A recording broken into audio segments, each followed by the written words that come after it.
people talks about how the Taiwan-China relation will get tense, and there are people arguing that Taiwan could be the flashpoint between the U.S. and China.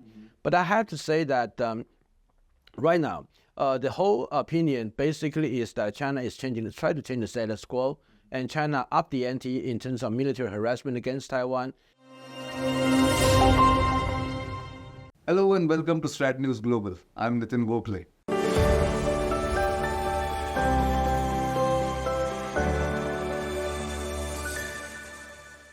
On our evening program, The Gist, we have two special guests all the way from Taiwan. Fresh from the election results in the country there and visiting India on a tour of New Delhi alone, two of the well-known think tankers, or you can call them analysts and commentators in Taiwan. To my immediate left, I-Chung Lai, the president of Prospects Foundation, and to his left is Lin Fei-fan, who is the board member of the New Frontier Foundation based in Taipei. Welcome both of you for this program, and thank you for giving us your time. Thank you. Thank you so much. So, like I was asking you, how do you see the election result?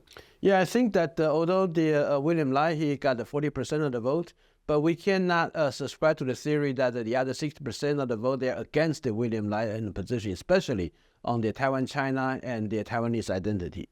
Because the third candidate, Coercion, coming from the Taiwan People's Party, he attract a lot of youth votes, and the youth cast a vote for Coercion, not because of that they oppose the William Lai's position on the Taiwan-China relation, but they believe that Coercion speak to their mind in terms of the issue they care the most, like the economy, the wages, the housing issues.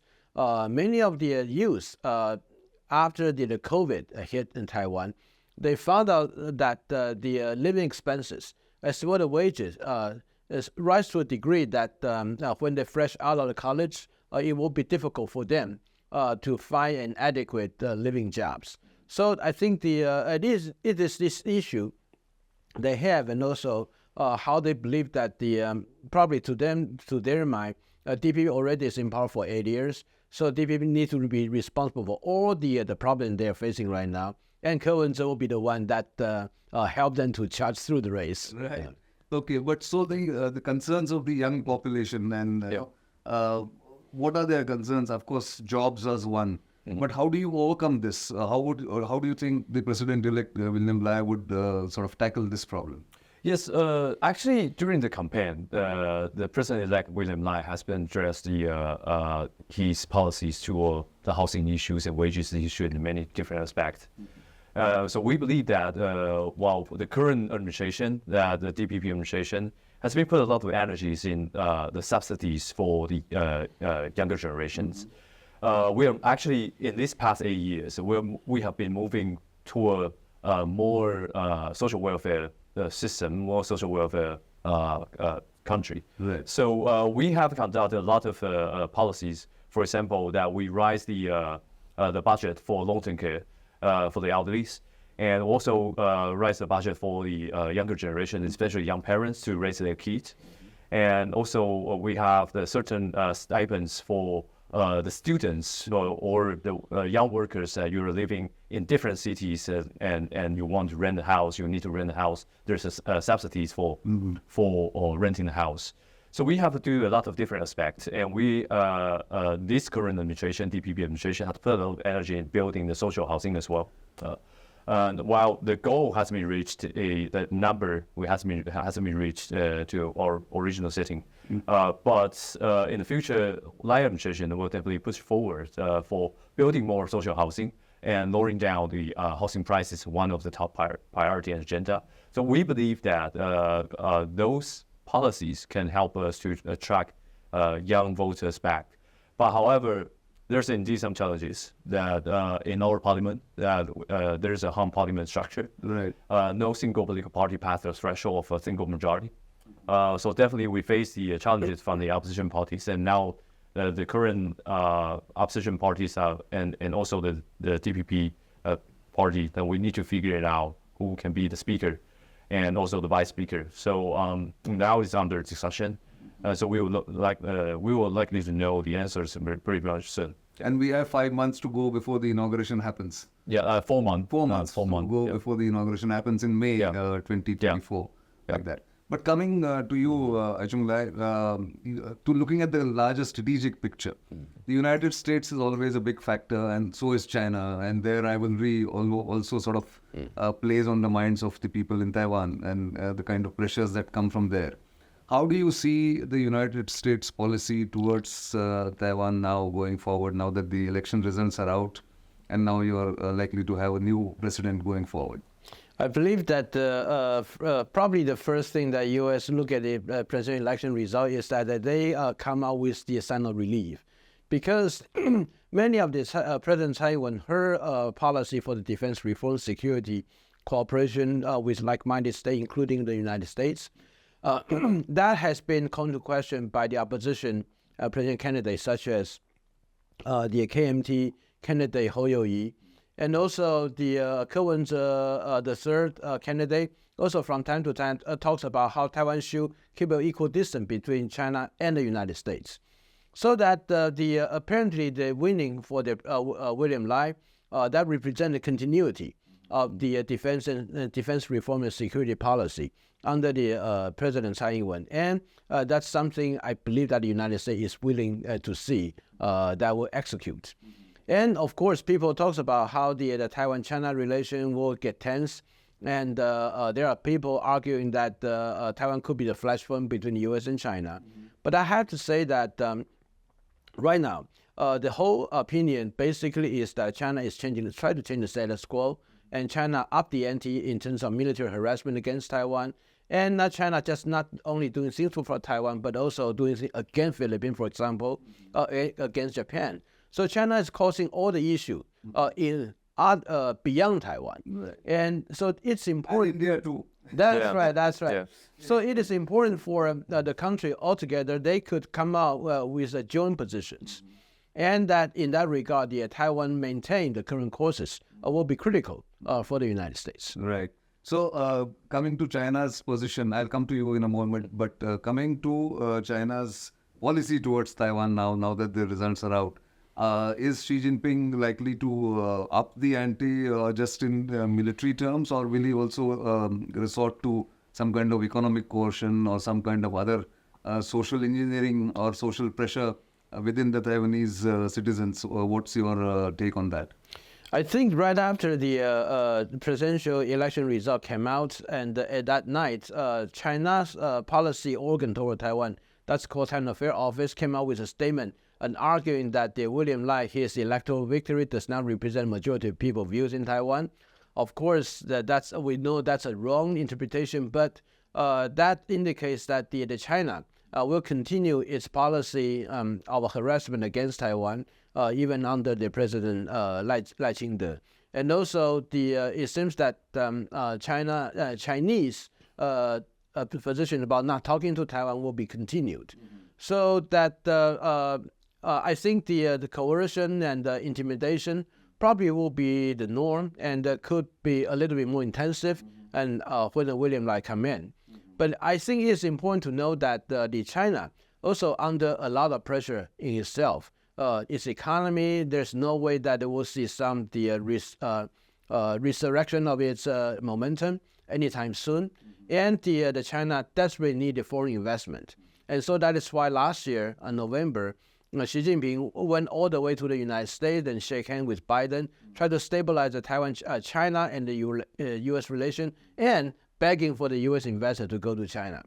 So that should China really try something more drastic military action, or even the scale of the military intimidation like the one they did to Taiwan, and after Nancy Pelosi's visit in year 2022, that would be the slap in the face to the President Biden, and the showing that the Xi Jinping is not living to his words. Of course, we know that Xi Jinping has a track record of lying and eat his words, but this is a very specific and difficult time for China. So I would say that it really depends on how Xi Jinping look at the situation, but should Xi Jinping try something else, the consequence and the cost to him will be tremendous. which I think he will take into consideration if we look at it in the larger way. But let's see what happens. But coming to India-Taiwan relations and the southbound policy, which has been in vogue for some time, there was this issue about, there was I would say, a plan to have a mobility pact with, or labor pact with India, between India and Taiwan. What happened to that, and did it play some role in the elections? Yes, during the elections, we are sadly to say, seeing that our opposition party actually utilized certain news between Taiwan and India that basically saying that there was a plan that for Taiwanese government is trying to sign the MOU to open up our labor market for Indian workers. Well, that's under discussion, but hasn't come to the conclusion. But the opposition party utilized that to make an attack on DPP administration and basically spreading certain news and fake news. And China also played a part of that in this process and amplified certain views of the Indian workers. But to be honest, I believe that in the past couple of years, Taiwan and India has kind of trying to strengthen our bilateral relations and building ties, and based on the understanding and communication. But to be honest, that in Taiwan there is still a lot of people doesn't really understand what's the situation in India, and also in India, not so many people are really understand what's going on in Taiwan Strait or Taiwan itself. Right. So it requires more dialogues and communication between both sides, and to also navigate how we can overcome this kind of splits or somehow the interference from China or some political force. So really requires more frequent dialogues and communications. I can see that. But let me ask you, what are the hurdles, if you can identify them, in India-China having a trade pact, let's say? It may not be a free trade agreement, but a trade pact. And what are the areas in which India and China can really cooperate? You mean India-Taiwan? India-Taiwan, sorry. Yeah, I think that a lot of people are looking at how the India-Taiwan region can jump through the issue of the economy. Right. And definitely Taiwan is also looking at India as a next major destinations. And some people in Taiwan even argue that the India to Taiwan the economic importance will be just like next China, because China did play a part, although in my view, regrettably, about Taiwan's economic development. And India has a potential to be like that. Right. But then I think despite all the hype about potential, it remains to be a potential. So that means something that needs to be done. I would say that the first thing is that for Taiwan investors to go to India, many of them they ask is that what will be the political commitment from the Indian side in working with them to realize the investment. Especially a lot of the investors in Taiwan, they was start to ask questions. If the thing come to the south, like there are the local issues, whether that's the electricity, the labor, and all those disputes, they want there will be the political commitment not from the government, but willing to help them to navigate through those very difficult negotiations, and that they haven't seen that from India. Especially like there are some limitations about the Indians' guest visit to Taiwan. Right now we haven't seen any ministerial levels visit from India to Taiwan, despite Taiwan sending our minister again and again to India. And also another very important angle is that the chief minister from the local province, because to the Taiwanese investors, I'm investing in your area. Right. And so that I need to know that my investment is actually treasured by you personally. So the presence of those chief ministers to Taiwan and talking to those investors is a very, very dear criteria for those investors to judge that other than the economic necessity, the kind of the political commitment from India, would that be there? Right. And I also would like to say that another important thing is that the India-Taiwan could actually materialize a certain trade pact, although not in the name of the FTA, but it is important to streamline and harmonize many of the smaller package into something that we know that symbolizes the commitment. And especially when people talk about how the Taiwan goods to India enjoy the tariff reduction, will that hurt the local Indian market? But I would say that for every Taiwan investors, basically what we do is that we will ship those semi-finished products in India and have a factory there to resemble and sell to other countries. So that the trade pact, India and Taiwan side, you are not introducing a competitor in your local market. You actually strengthen your competitiveness against others in the external market. And so that's what Taiwan was able to be successful, because we want our cooperating partner to be successful. We want our trade partner to be successful, because that is the way Taiwan can be successful. So win-win for both. Actually, so a lot of heavy lifting is required, clearly, but there is a potential, like you said, it's a potential so far. Let us see how it gets translated into a real achievement going forward. But thank you very much, both of you, for your insights, and we hope that India-Taiwan relations will achieve greater heights in coming months and years going forward. But thank you for coming to India and to our studios. We'll hopefully have more occasions to talk to each other on various issues concerning both our countries. Definitely. Thank you very much. Thank you. That was I-Chung Lai and his colleague from Taiwan talking to us on India-Taiwan relations and various other aspects of China-Taiwan, China-US relations. So an insight that you would never have got if they were not here. So once again, I must thank them. But do keep watching StratNewsGlobal. You know where to reach us.